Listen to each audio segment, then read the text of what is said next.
Hi, and welcome to Chapter 10, Learning Objective 6. And Learning Objective 6, we're going to put this all together, the labor market demand, the labor market supply, and see that it determines the equilibrium wage rate. We're going to look at this for an entire industry, and then we're going to look at it for a specific firm to see what the differences are. So let me go ahead and share my screen with you.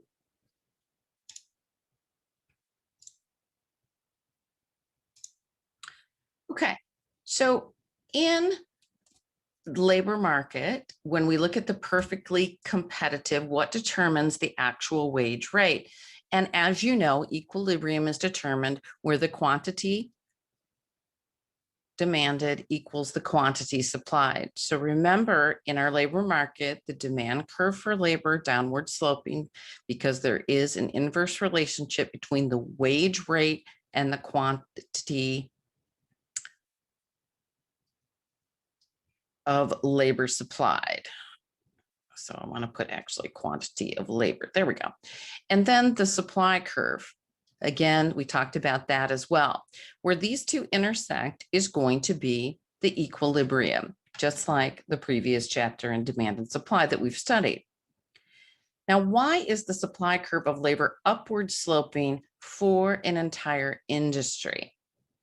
And that's because when we talk about those factors which pertain to the supply of labor, and increasing wages will make the opportunity cost of taking the job more enticing. And so more people will take the job.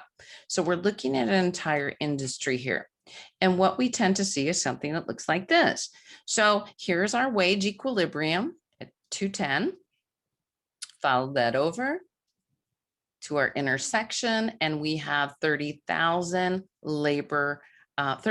workers per day that are willing and able to trade off their time and enter into this market. So again, this is for the entire industry, and that's why I put this in all in caps. But then we turn our focus and we say, okay, if the supply curve is positively sloped as the wage rate increases, the quantity of labor will increase, all else held constant. But within a certain firm, many times classification of workers, how we define the job, what are the skills and abilities needed for that job are going to be exactly the same. So what we tend to see is that an individual firm, okay, just one firm out of that big industry is a wage taker. And therefore, the market is what determines the wage rate.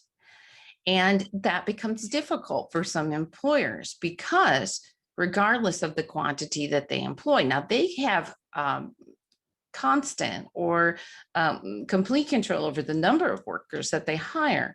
But because they have to offer a wage which is competitive within their market, it is many times perfectly elastic. And this is what we would say.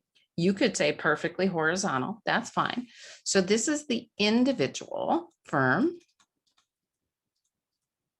Okay, and here at 210, again, we see the intersection here.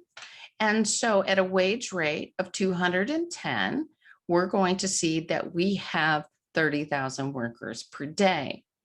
Again, depending on where you're located and other constraining factors for that business, many businesses might relocate to where they don't have to offer as high of a wage rate. So for example, maybe they could offer lower wages.